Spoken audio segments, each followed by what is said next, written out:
You're listening to the Small and Supercharged podcast with Ria Freeman, episode 170.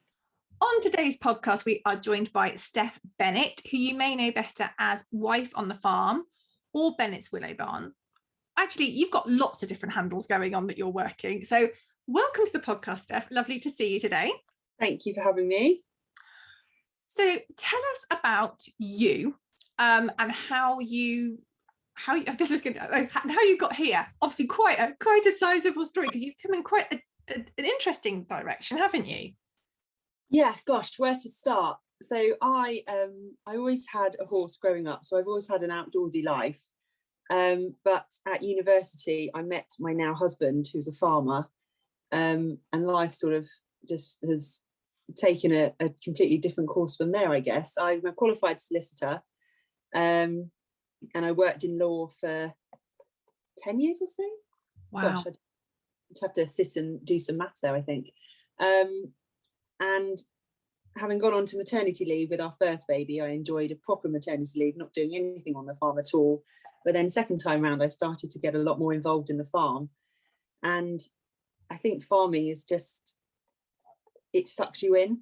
I think if you live with a farmer, I think eventually you're going to end up doing something on the farm. I challenge anyone who lives with a farmer to tell me that 20 years on, they've not got involved or stuck in somehow. And I got more and more involved and went back to the law after maternity leave with my second son last autumn, and I hated it. It just wasn't for me anymore. I've always loved my job. I loved the work that I did, but it wasn't for me anymore. Just life had completely changed. And so over the years, we've developed on the site, we've got on the farm, we've got a glamping site, Worcester Glamping, which I know some people have come to stay out through Instagram, which is lovely. We've got the milk round that I helped set up last year during COVID. That was a mad month where we basically went from an idea to delivering milk in a vintage milk float in about 6 weeks. I think it took us. Oh, wow. So that was pretty mad. And we've now got Bennetts Willow Farm, which is a farm cafe and events venue, which is a spin-off from the weddings that we've always done on the glamping site. I say always, for the last 5 years. Our wedding was the first one 5 years ago, and the wedding business just took off from there. And so we've got the farm cafe, which uses our milk and beef and weddings and all sorts of functions there. So a very different path to how I thought I would be living my life even 15 years ago. So was it literally when you went back after your second baby, it was just like a switch had flicked and you just thought, this isn't for me? Yeah. So my plan when I went back to work after the second was that I would go back part-time, which I'd agreed with my firm that I had part-time hours set out and it was all going to be okay. And then I'd sort of on the side help with the glamping and, help feed the calves at the weekend, which I enjoyed doing. It's just sort of dip in and out to things that were going on the farm. But I was sat at my desk and I felt chained to it for the hours that I was working, and I just had itchy feet. I wanted to get stuck into growing the milk round some more, or seeing what events we could tie in with the glamping and looking at how we could make this cafe work. And I think once you have a tiny taste of working for yourself, I think there's no going back. And I can't imagine working for somebody else anymore, having set hours or a set structure as to when I need to be doing things. I think the flexibility that comes with it just suits us as a family as well. So yes, because you've just had your third, haven't you, as well? Yeah, he's sat on me now. Oh, didn't his arrival almost coincide with opening the cafe? Yes, it was nuts. The cafe was supposed to have been open April time. It was supposed to be ready for Easter, at which point I would have been pregnant, heavily pregnant, but not with a newborn to look after. As it happened, the cafe opened 4 weeks after Alfie was born. So that was just absolute crazy time. We were doing everything we could to get the cafe open, ready for our first events. We had a farmers craft and artisan market on the Saturday the 3rd of July, which was our first event scheduled, and we had a wedding the following weekend, so it had to be ready. And doing that with a newborn baby was hard. for both of us. And with the two boys as well, you know, feeling we're juggling around them and trying to do everything with a baby strapped to my chest or keeping half an eye on him sat in the pram. So quite hard work. Absolutely. So when did the glamping start? And was this something that you just were really passionate about doing, or was it a really good way to diversify? Because you do hear of lots of farms all over the country looking for different revenue streams, because farming is seriously hard. And I know the money in it is interesting as well. Pitiful, I think, is the word. So the glamping was my husband's first project.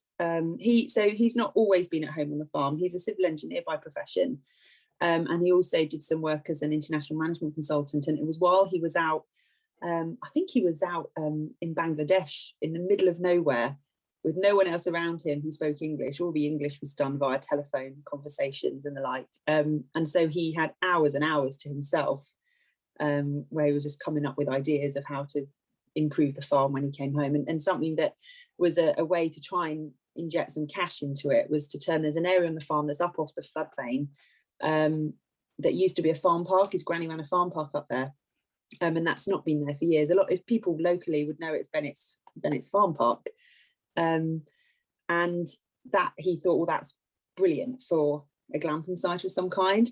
So he did a lot of market research. He's very good woodworker.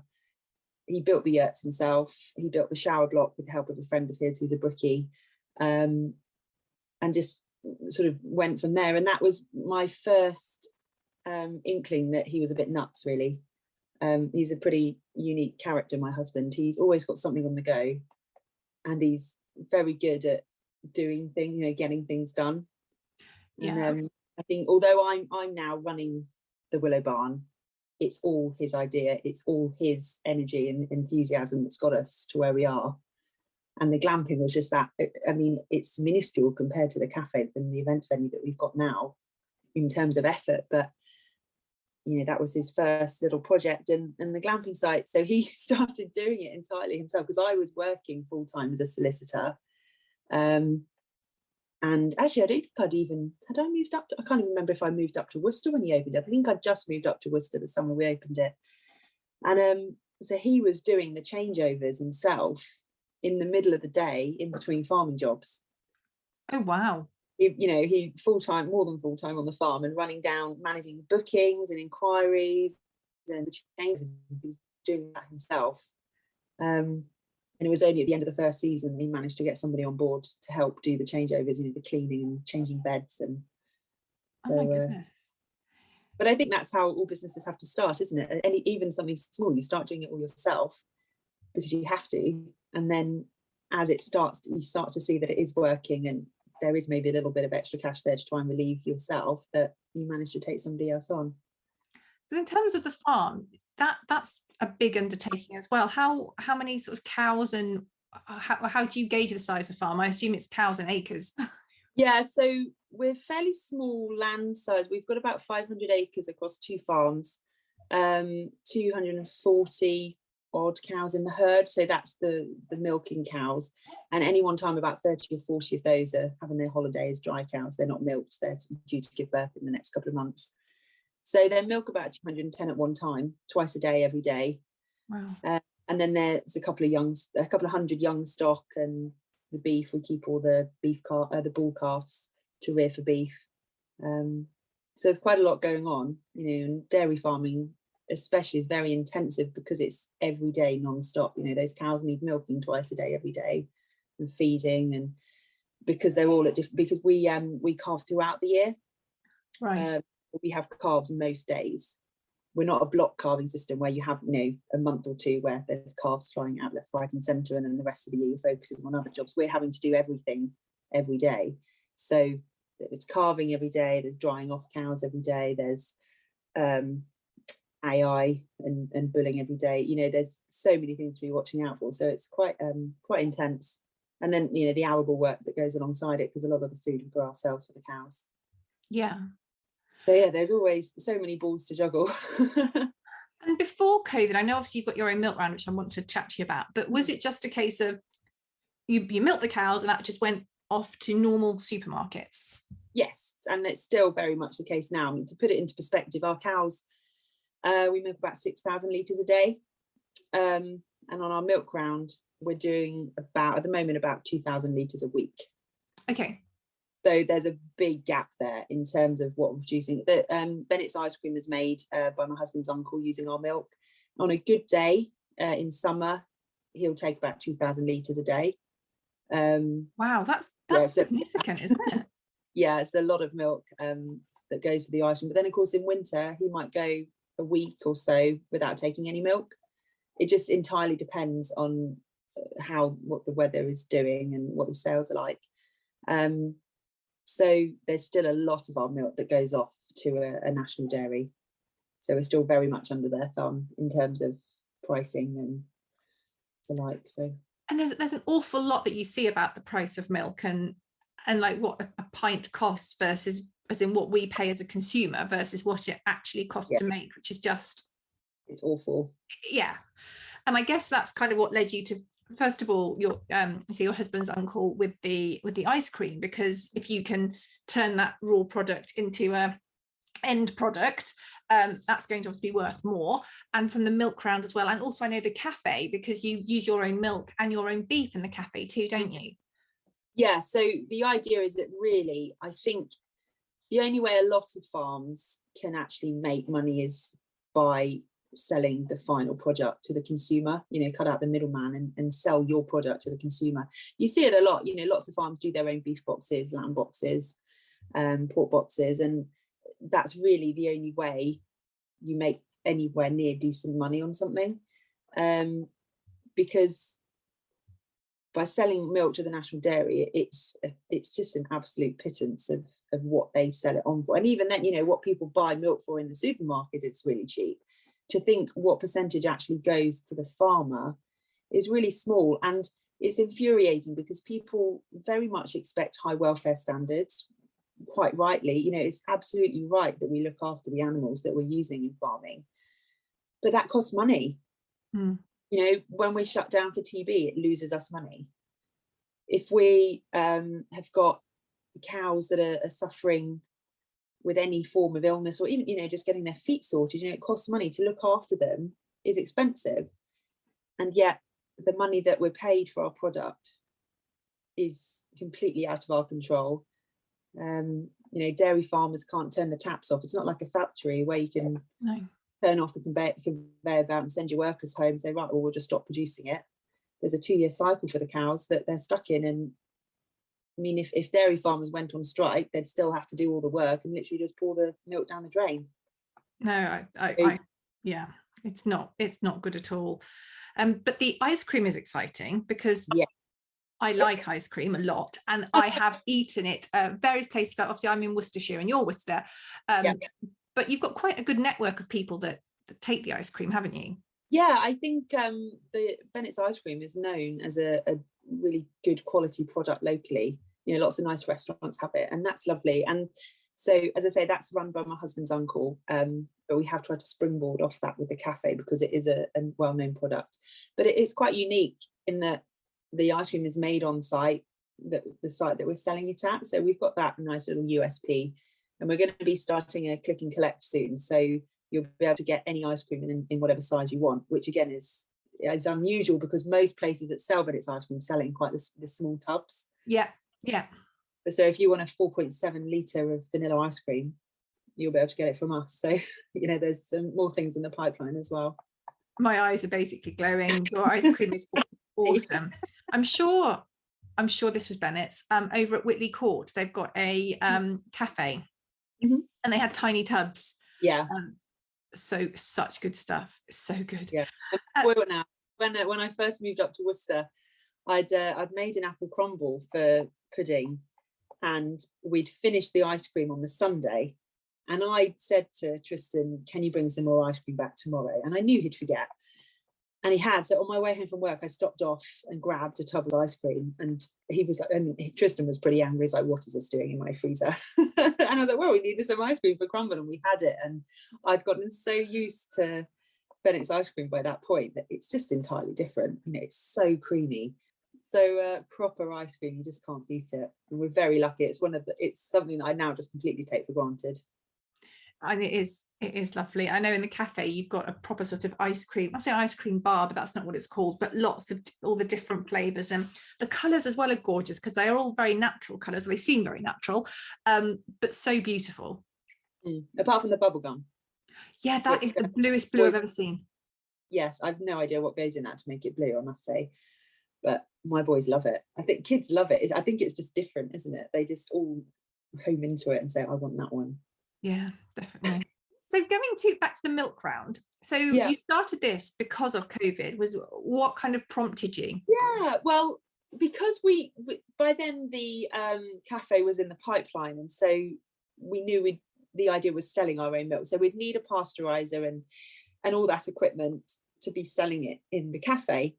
And so we just it'd been an idea in the back of our minds, do we do a milk round as well? Because milk rounds have become more popular recently. There's a chunk of the population who do care more about where their food come from now, and buying locally is important, and the convenience of having doorstep deliveries is definitely much more popular now, isn't it?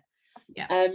So we'd sort of been toying with the idea, but then COVID hit, and the first lockdown, when the likes of these bigger milk delivery companies, their websites were crashing from people trying to sign on, and they had to say, we can't take on any more customers. We kind of thought, well, if we're going to do it, now's the time to do it, and just use it as a bit of a springboard. And it was the sense of, I remember back in March last year, the feeling that there were a lot of people who were going to be stuck at home without the ability to go and get their groceries. And so we felt like we'd be doing a service as well, providing people with a service that they needed.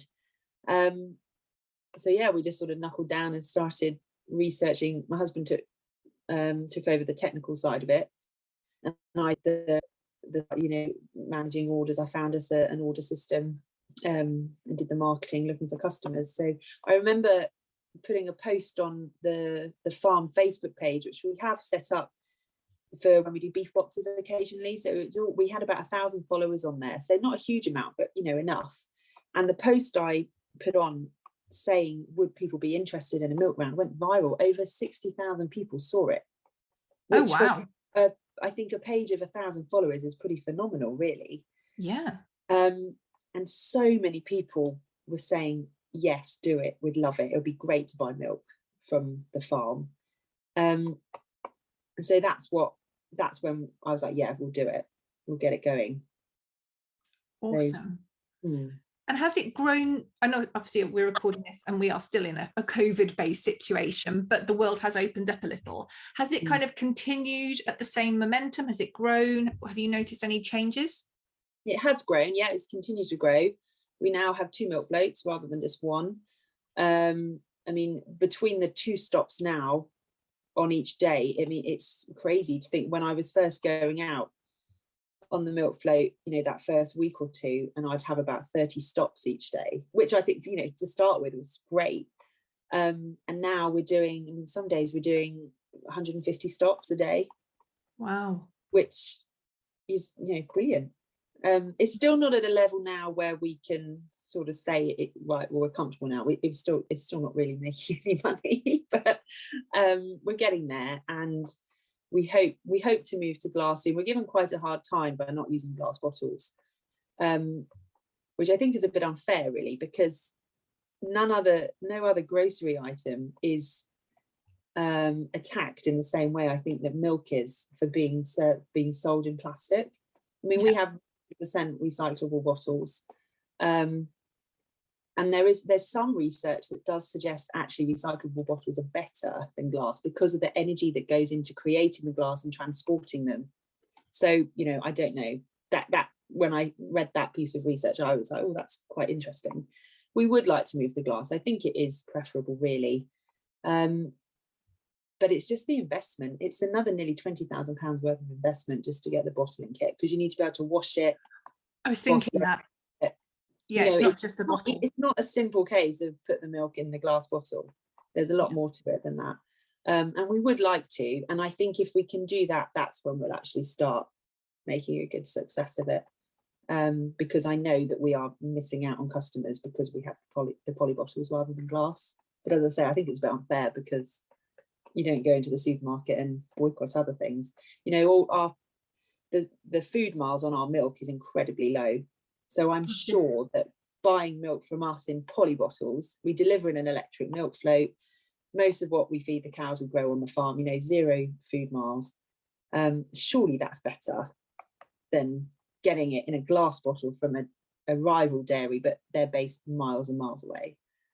And as you say, it's like a growing thing, isn't it? You can't do it immediately because you need to grow that demand to invest in the kit. You know, as you say, in a perfect world, because glass bottles do look really cool as well. Aesthetically, in a fridge, look awesome. Oh yeah, definitely. But as you say, if you can't, you need to be able to wash them properly and sterilize them, I assume, properly, and all the other things, so they're perfect to put the milk in. So otherwise, people will really be sad if that's not right. I mean, that's a real problem. Yeah, so we have got some glass bottles that we sell milk in from in the cafe, and they do look really cool. I've got some lovely retro design on there, which I love. And that way, just because it's on a much smaller scale, people bring the glass back clean already. We then wash it in the cafe dishwasher, and it's fine. You know, it's all signed off by environmental health that we can do that. But doing it on that level for the milk round is just not economical because of of having to try and make it work. So it is lovely having them in glass bottles. So people just need to get blooming on board so you can grow and scale, and then it might be an exciting development in the future. Yeah, exactly.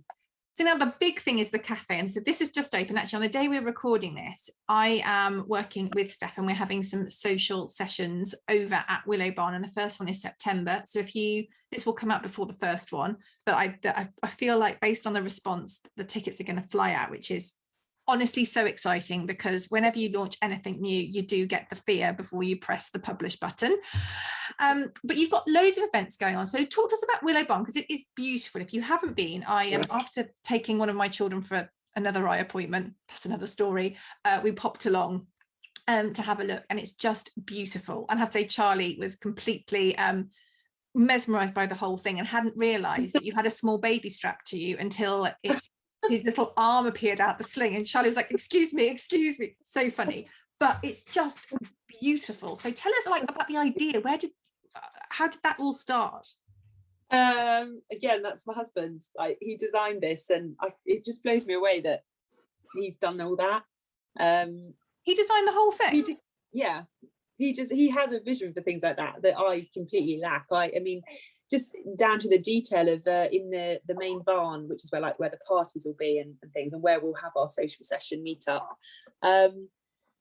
He's got oak trusses in the ceiling that he laboured for days doing those oak trusses himself by hand, and his carpentry tools.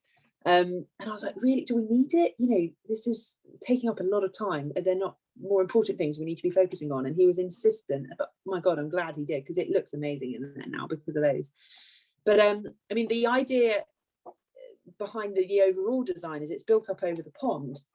So we're using a bit of the farm that was otherwise useless. And it also is situated right to where the yurt marquee, which is where we've always done the weddings, is. So it was a space where it made sense to put it. And he sort of designed a building to fit that space. But God, it looks good, doesn't it? Like out over the pond, and the pond is still filling back up. It's not as high as it will be. I want to get like water lilies in there and things like that to really make it pretty. You know, it looks great, and I think it's very unusual around here. There's nothing else quite like it around Worcester, so hopefully that's going to be a nice draw for people. I know people are enjoying sitting on the balcony area over the pond in the sunshine at the moment. And then over winter, I want to get a load of sheep fleeces and things out there to really help encourage people to still sit outside. Oh, lovely. Yes. Yeah. I think that's something we lack in this country. You know, if you go into Europe, when you go skiing and things, they all sit outside no matter what the weather. And I kind of miss that in this country. We don't have that kind of culture, do we? As soon as autumn hits, everyone wants to sit inside. So I think that would be really nice if we make it a welcoming place to sit in winter. As long as people come wrapped up warm, you know, it'll be lovely to sit out there as well. So definitely. the smallest member of Team Bennett is saying hi. Yeah. That's his little heart. Because it's beautiful and it's so close to Worcester. I was really surprised. You kind of come off a roundabout, which is like really close to the middle of Worcester. I mean, did you say you can walk to the city? Yeah, I walked in with the boys yesterday. It's about a 40-minute walk from my house along the river onto the high street. So we're in an unusual spot for a farm. We're the first farm as you come out of the city. So it is lovely. It's a lovely place to live because we've got farm life on the one hand, but we're not completely secluded, so we don't suffer. So we don't have that sense of loneliness that a lot of farmers have, which is nice. I think I struggle with that personally. But yeah, you can walk in. So it's literally, as you say, it's just off the main road. And then we've got a huge population on our doorstep, which it links into the milk round. That's why we're a farm where we can make that work, because we roll out in the milk float and we've got thousands of houses on our doorstep. So it's quite unusual. So when I came with Charlie, it's so bizarre because you feel like you are right in the middle of the city. And then you come off the roundabout and you kind of wiggle through. I actually did take slightly wrong turning because I wiggled off down the other way and had to do a maneuver. And you sort of wiggle down through the farm buildings, and then there's a really good car park, and I'm horrible at parking. Really good car park, like that a lot. And then it's just beautiful. It's just it feels like you could be right in the middle of the countryside. Yeah. And then you wander up, and the cafe is lovely, and so you've got the lovely room, as you say, where you've got like the serving area and some tables and chairs. Then you've got the big barn area where you have your weddings, and we'll have our event, and I have loads of other events going on as well. And did you say you're also doing something above there as a next step? Yeah, there's an upstairs that we're just finishing at the moment, so that's going to be much more of a loungy area, we think. So we've got some sofas up there, just a bit more internal dining space. So yeah, I've noticed there's a real diversity in the kind of events you've got going on as well. So you're really sort of targeting lots of different groups. How have you found that? Have you found that experience of putting all those events on? Yeah, it's quite daunting really, because there's a lot of organisation that goes into each one, a lot of admin time, a lot of research time, and really at this stage it's about bringing people to us. We want people to learn that we're here and to know that we're a place where fun things are going to be happening. I mean, a lot of what we've got going on is very family centered. So there's a couple of baby sensory businesses who've signed on. So Tuesday and Thursday mornings we're going to have baby sensory going on in there. We're doing some of our own things, like we've got a hand-tied bouquet workshop next week going on. This Saturday we've got our farmers market, craft market. We had a dog show a couple of weeks ago, which was great fun. I saw that. That's really cool. Yeah, that was when I was panicking. I was like, oh my God, what if nobody comes? But we had quite a lot of people come, which was lovely, especially given the weather. It was terrible rain, but we did that in the yurt marquee. So it's nice having that space as well. We're doing a little like village fete type event in a couple of weeks' time, where we're going to have some home produce competitions, that kind of, yummiest cake and funniest vegetable man that the kids can make and that kind of thing. So a lot of what we're doing during the day is very family centered, because we want to be family friendly. We're dog friendly as well, and we're our target market really, a young family with dogs, somewhere to go. You just want somewhere to go where it's a safe place and parking's easy. I'm all for easy parking, honestly. I look at places now and go, oh no, I just can't be doing with this. And I think that's why we're popular with the baby groups, because a lot of the time for the groups in town, parking is a nightmare. Worcester is a nightmare for traffic as well, isn't it? Yeah. So the fact that we're easy to get to, you just swing in off the main road to us and then you're here. And as you say, on the one hand, you're literally just outside the city centre, but you cross over and you look out the other direction towards the Malvern Hills and it feels like you're in the middle of nowhere. And that is, that's why our glamping site is popular, because we're not that typical in the middle of nowhere site where if it rains and you're stuck there with your kids and there's nothing to do, there's a swimming pool that you can walk to from the glamping site, and walk into town, and got a bowling alley there, cinema. There's so much to do, even if the weather's bad. that I think that's what we have, people coming back year after year for the glamping site. So I think that's why they like us, just a bit different from being stuck in the middle of nowhere. No, definitely. And what part has Instagram played in this all? Because I know you've got, obviously, the Willow Barn's got an account, Bennett's have got an account, but you've also got your own as Wife on the Farm. So how has Instagram worked for you? Why did you start that account, and how has it helped or hindered? I think my Instagram account started as pictures of our first dog as a puppy. Nothing wrong with that. I was conscious I didn't want to be bombarding Facebook with pictures of the dog, so I just set up an Instagram account. It was more just somewhere for me to have, be able to look back and see how cute he was. And it then became, when I then moved from working in Worcester, I worked in Birmingham, so I had an hour commute either side of each day, and it became a bit of an escape for me, really, just sat scrolling on Instagram and seeing what was going on in various places. And then I became quite passionate about showing the real side of farming to people, and that's really where my handle of Wife on the Farm came from. I wanted to be able to help with the PR side, I guess, of British farming, because we're given such a tough time by the media all the time, that I think it's really important to try and promote farming in this country is positive.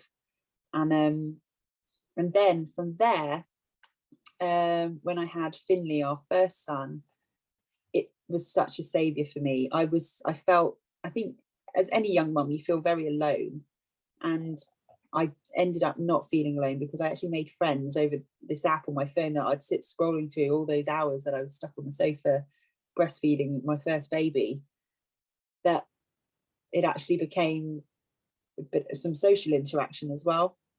And then it just sort of grew from there, really. And how have you found it's helped with things like the milk round, with the cafe, with the glamping? Have you found that your account, your Wife on the Farm account, has actually influenced those? Yeah, definitely. I mean, I know we've had quite a few people stay on the glamping site who've said they found me through my personal account. And then my personal account was hugely helpful for the Willow Barn when we launched, because I have a not insignificant number of followers on Instagram, that straight away there was that market that I could tap into. So rather than starting completely from scratch with the Willow Barn, I know a lot of people really enjoyed my showing it developing, starting out from a hole in the ground when we dredged the pond, all the way through, and talking about what I was getting up to on the behind the scenes side of marketing and things like that. A lot of people found that quite interesting. And then the visual side of the build, seeing it from, like I say, a hole in the ground to the steel frame going up, and then finally the finishing touches the night before we opened. I think a lot of people have enjoyed that journey. And so we've had people come in off the motorway. You're not that far from the motorway. No, we're not. We are really close to the motorway, but I can't believe that people have actually, they've seen it on Instagram and they've put it as their stopping point on their journey. I find that amazing, and it's so lovely. There's been quite a few people who've messaged me to say, "Oh, we stopped by today on our way down to Cornwall," kind of thing, and that's just amazing. There's no way I would have been able to get those customers without my personal Instagram account, because I think the Willow Barn account would have been a lot slower to develop without it. So it has been helpful. I have to say, I have really enjoyed seeing all the stuff behind the scenes, because again, Instagram, bless it, does get a lot of stick for putting on the polished. Oh, we thought really hard about having this amazing cafe, and look, it's here. And actually, that's not how it happens. And you say with farming, you see beautiful pictures. And I love all the farming pictures that I see on Instagram, genuinely. But it's not always the cows looking lovely in the field and the sun shining and the world being a lovely place. It's really hard. Yeah, there's a really tough side to farming. And I mean, what's the phrase? When there's livestock, there's dead stock. Yeah. You don't see that thrown all over Instagram, do you? But it's something that I do talk about sometimes, and I think it is important, because I think real life as well. I hate accounts that make you feel crap for not being perfect, and I think there's a real struggle with that on Instagram. That I struggled with it when I was on maternity leave first time round, because you see these beautiful home accounts that we all like looking at because, you know, they're stunning, and you look at them, but then you think, oh my God, why doesn't my house look like that? And then now I'm so much more grounded on it. I know that these gorgeous home accounts, they have a cleaning spray. I know there are some people whose houses look like that all the time, but a lot of them, they're just like the rest of us, but they'll have a cleaning spree once a month, and they'll take loads of pictures, and then they have that you know, some stock items or pictures to post on their Instagram feed the next month. Their house doesn't look like that all the time, and I think I accept that now, and I know that, and so it doesn't get to me. But it did get to me when Finley was a baby, and I'd be sat there with a baby stuck on me thinking, I really need to be tidying my house. I'm on maternity leave, I'm not working, surely my house should be tidier than it is now. But you know, I think showing the real side of life is so important on Instagram, and most of my favorite accounts are like that. And then I do try and put that through on my account. I think I do try and show the struggles as much as all the successes. I mean, God, that if I, for the cafe, as you say, it absolutely was not a case of, oh, let's open a cafe, here we go. It's been a really hard, the last few months have been incredibly challenging for both of us, but we're sort of coming out of it now. It's getting a little bit easier. There's still a lot to do, and it's still really tough, especially with a 8-week-old baby, 9-week-old baby. But you know, we're getting there. So I was going to say, looking at your whole journey, really, from when you were a solicitor to where you are now, obviously there's been a huge lot of growth and ups and downs, I'm sure. So could you share any of the kind of lows along that journey? I guess particularly with the cafe, or with the milk round, or with any of the kind of businessy things that have developed? Gosh, 2 weeks ago, actually, we managed to escape for a few days to Devon, and I had a text from the guy who was running our pasteurising unit saying he had to self-isolate from COVID. Oh God. So yeah, so we pasteurise on Sunday, Tuesdays and Thursdays, and it was a Wednesday afternoon. It was about 4 o'clock. We're on the beach, and I got this text come through, and it was, oh my God, what do we do? Oh God. One of the options was, do we go home now so Tristan could pasteurise in the morning in this guy's place? Or, you know, that means cutting short our holiday. We're only away for a few days anyway. I mean, in the end, we made the decision we got one of the girls to go out and buy a lot of milk from Tesco, and we delivered.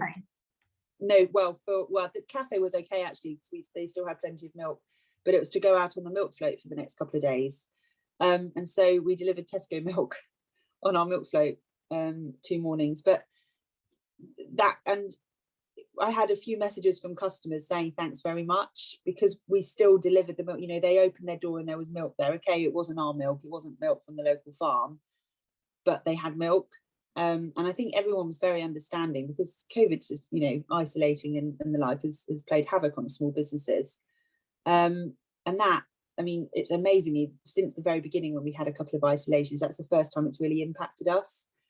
And that just really got me down. I was just like, oh my God, why do we do this? The idea of having to potentially break our one time away as a family in a year, to break that short because of a staffing issue was, you know, it's hard. And those times, I mean, there's sometimes when I just think, God, why didn't I just stay as a solicitor? Tristan could have been a civil engineer. We'd have a normal life. And I think sometimes it's looking at that, just saying a normal life, in that, you know, you work 5 days a week, you have the weekends off.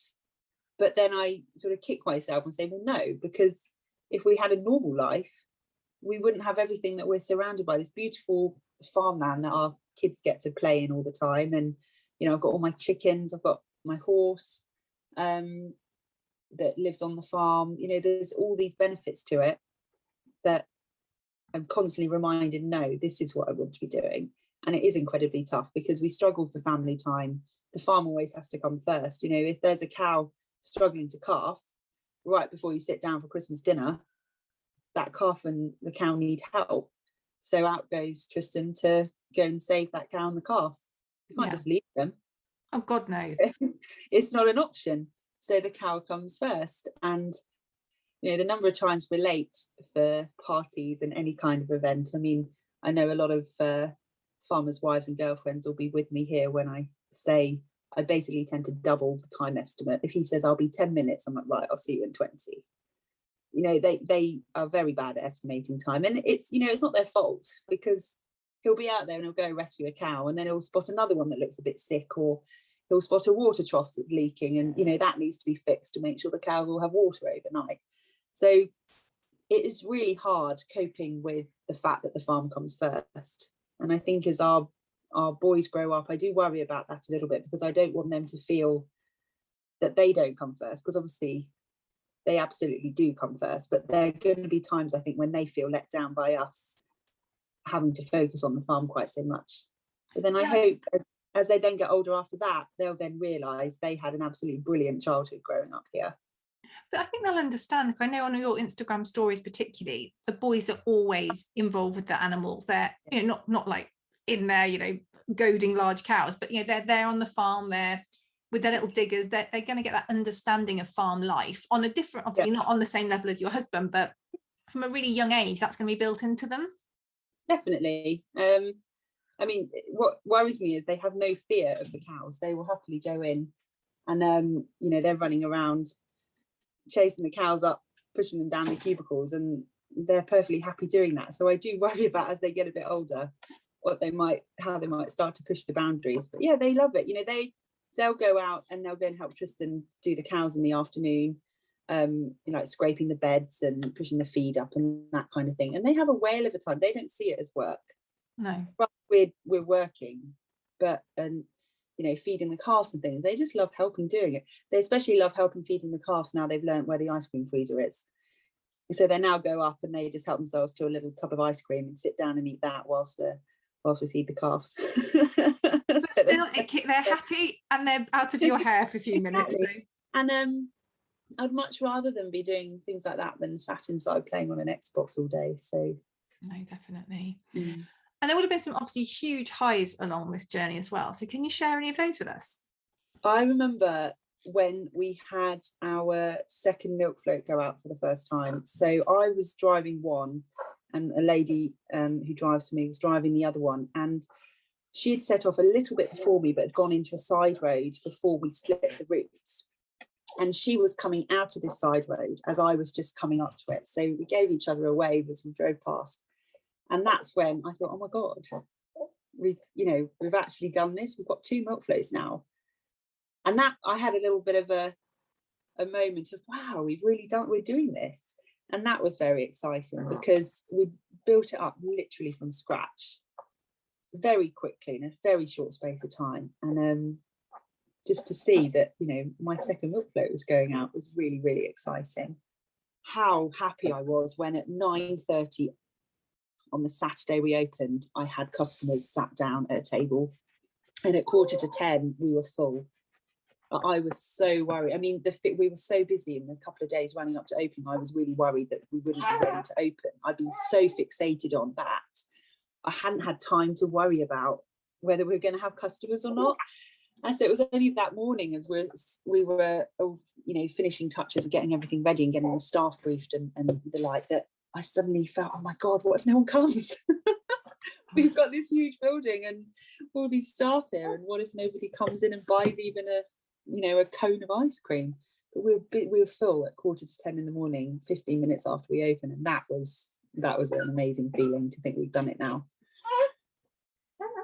And that's really carried on as well, hasn't it? I know that obviously when we're recording this, it's not exactly the sunniest day, but your Instagram pictures, and I see people sharing that they've been over to you lots of the time. So that has really carried on that trend, hasn't it?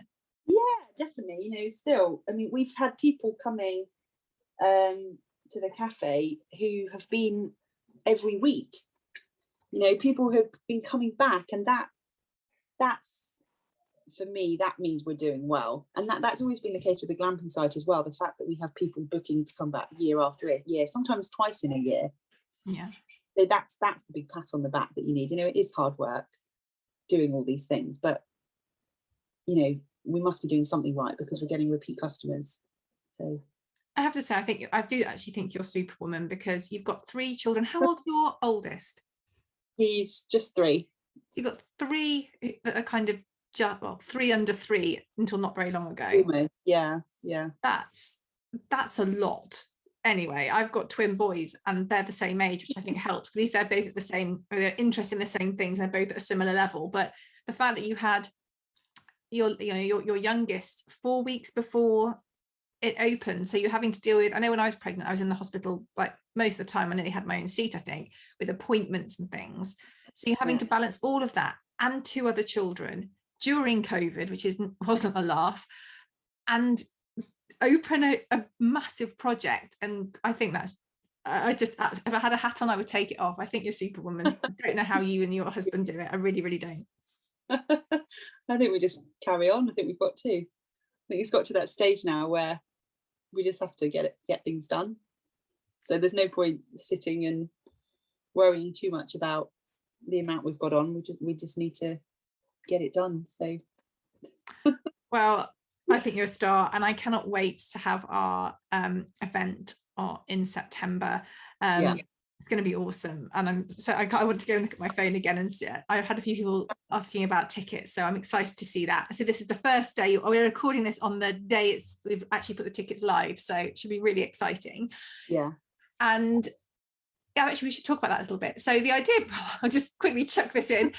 So this is really exciting. So it's called a social session, and it's going to be over at Willow Barn it's the 15th, isn't it? I've had to completely 15th of September, yeah. 15th. I've got it in my phone. It's fine. It's good. And we're going to have a mixture of chat, tea, cake, because the cake's awesome.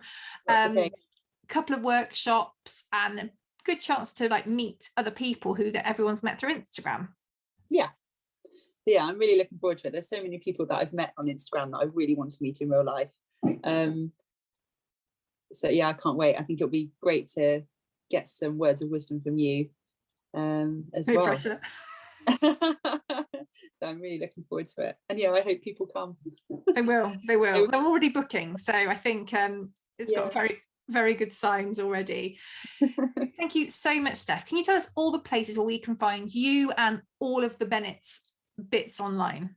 Right, so I'm Wife on the Farm. We've got Bennetts Willow Farm, Bennetts Farms, and Worcester Glamping. So those are our little our little businesses here. And do you have websites for, obviously Willow Barn's got a website. Do you have? Yep. So it's bennettswillowbarn.co.uk, worcesterglamping.co.uk, and bennettsfarms.co.uk, but that's really only useful for anyone who's local and wants to sign up for the milk round. But we are, next year on the glamping site, weekends are almost sold out already. Wow. If anybody wanted to have a party with loads of friends and book out all 5 yurts or 5 bell tents, you better get in there quick.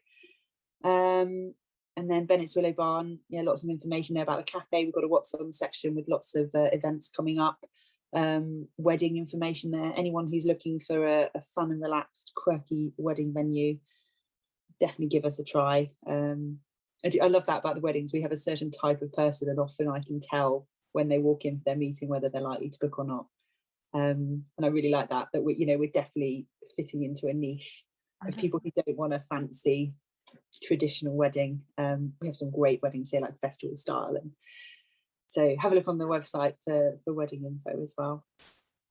Amazing. Thank you so much for joining me today, and your little help has been a saint. Yeah, he's a good boy, bless him. He's used to just being dragged around to meetings, I think, isn't he? Ah, well, it's at least he gets to hang out with you all the time, which is all little people want, really, isn't it? Yeah, that's it. Yeah. Listen, thanks so much for joining us today, Steph. It's been brilliant, and I'm very excited about September's event too. Yeah, I'll see you then.